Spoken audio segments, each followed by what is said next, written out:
नमस्कार, जय सिया राम। कैसे हैं आप सभी? आशा करती हूँ अच्छे होंगे। मैं भी ठीक हूँ।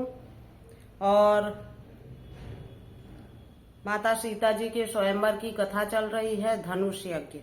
तो जैसा कि आप सभी को मैंने कल की कथा में बताया था कि जनक जी क्रोध में आ जाते हैं, चिंता शोक में आ जाते हैं कि इतने बड़े बड़े बलशाली राजाओं को मैंने बुलाया, पर कोई भी राजा धनुष को उठा क्या, उसको हिला भी नहीं सका।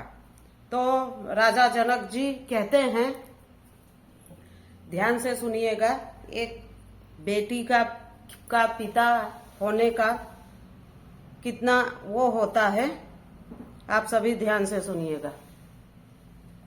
कितने दुखी हो जाते हैं।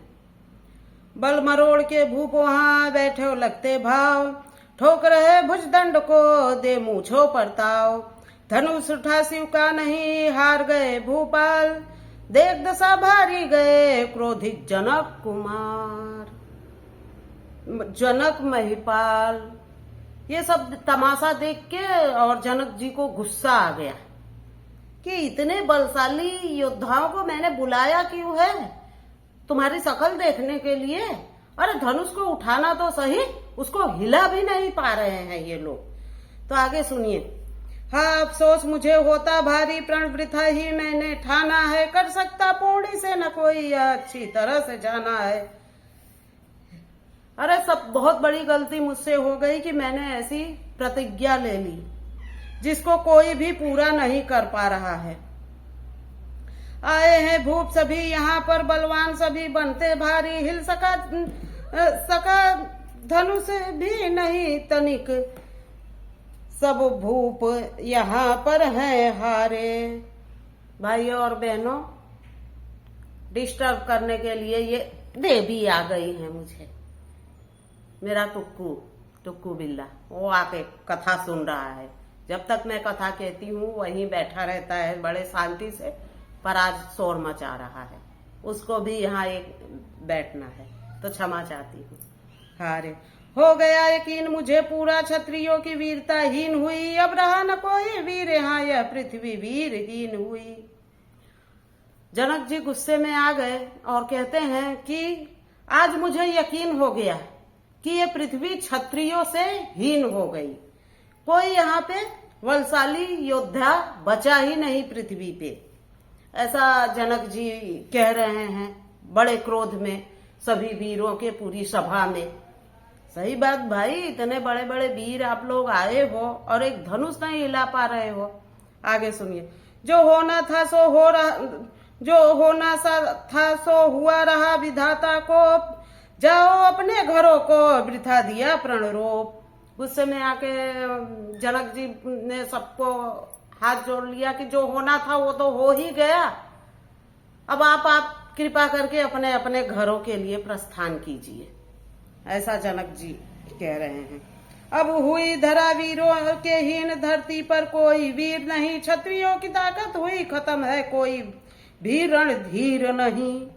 जनक जी कहते हैं कि अब तो यकीन हो गया कि क्षत्रियों की ताकत हीन हो गई है, अब पृथ्वी पर कोई रणवीर नहीं। ये वचन जनक जी के सुनकर सब राजा तब शर्माए, ये वचन बाण सब लक्ष्मण के हृदय के बीच समाये हैं।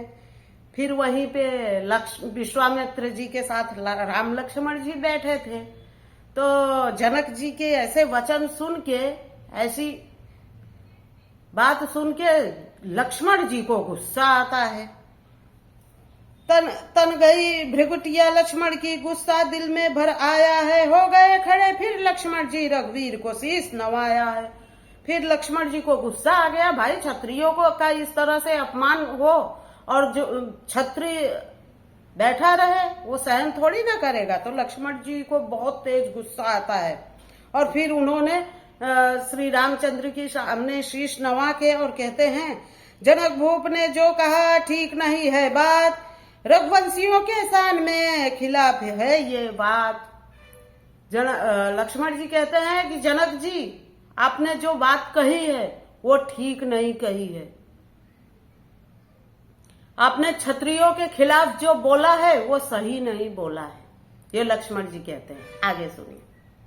फिर सभा और होकर के खड़े लक्ष्मण जी वचन सुनाने लगे। नहीं घमंड है मुझको, कुछ भी नहीं सेखी झूठी दिखाने लगे। लक्ष्मण जी कह रहे हैं मुझे कोई घमंड नहीं है, मैं कोई झूठी सेखी नहीं दिखा रहा हूं। क्या धनुष उठाने की कहते मैं करके अभी दिख डालूं, ब्रह्मांड को गेंद समान उठा पल भर में अभी घुमा डालूं। अरे जनक जी, ये धनुष क्या है? पूरे ब्रह्मांड को गोला बना के और अभी घुमा डालूं, मेरे अंदर इतनी ताकत है। आपने क्षत्रियों को समझा क्या है? आपने क्षत्रियों को इस तरह से कैसे कहा कि शक्तिहीन है? लक्ष्मण जी बोल रहे हैं। अभिमान ने कहता नहीं तनक सादे स्वभाव समझाता हूँ, आज्ञा पाऊं निप भाई की करके सब कुछ दिखलाता हूँ। मैं अभिमान में नहीं बोल रहा हूँ, सिर्फ मेरे भाई की आज्ञा हो अभी के अभी ये धनुष को उठाता हूँ, लक्ष्मण जी बोलते हैं। लक्ष्मण के वचन सुन सबने सब क्रोध में उन्हें निहारा है। महिपाल काप लखी घबराए, कापा बुंडल सारा है। लक्ष्मण जी इतना गुस्सा हो गए, इतने गुस्से में बोल रहे हैं कि सब उन्हीं की तरफ देख रहे हैं और सब गुस्सा हो जा रहे हैं, सब क्रोध में देख रहे हैं कि ये छोटा सा बालक और कैसा बोल रहा है। आगे सुनिए।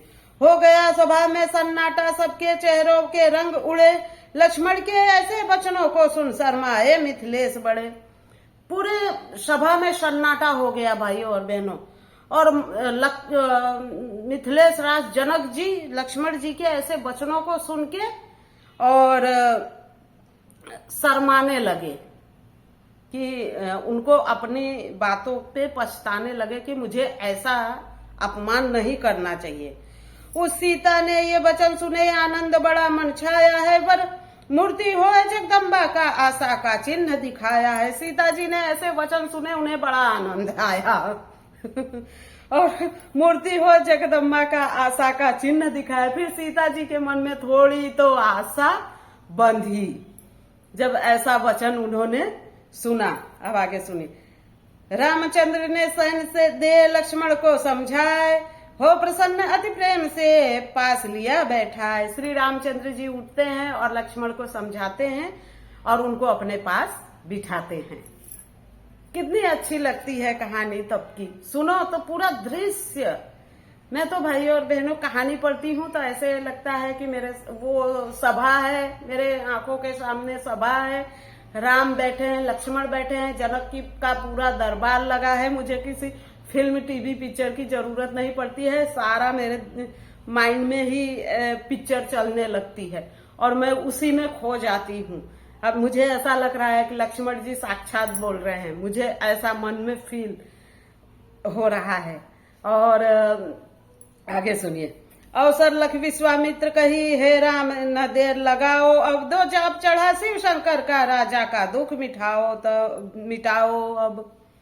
फिर अवसर देख के और विश्वामित्र जी ने कहा, विश्वामित्र जी सही मुहूर्त का इंतजार कर रहे थे। जैसे ही उन्होंने देखा कि सही मुहूर्त आ गया है, उन्होंने तुरंत श्री रामचंद्र जी को आज्ञा दी कि हे रामचंद्र जी जाइए और राजा का दुख मिटाओ और जाके चढ़ाओ शिव शंकर का धनुष।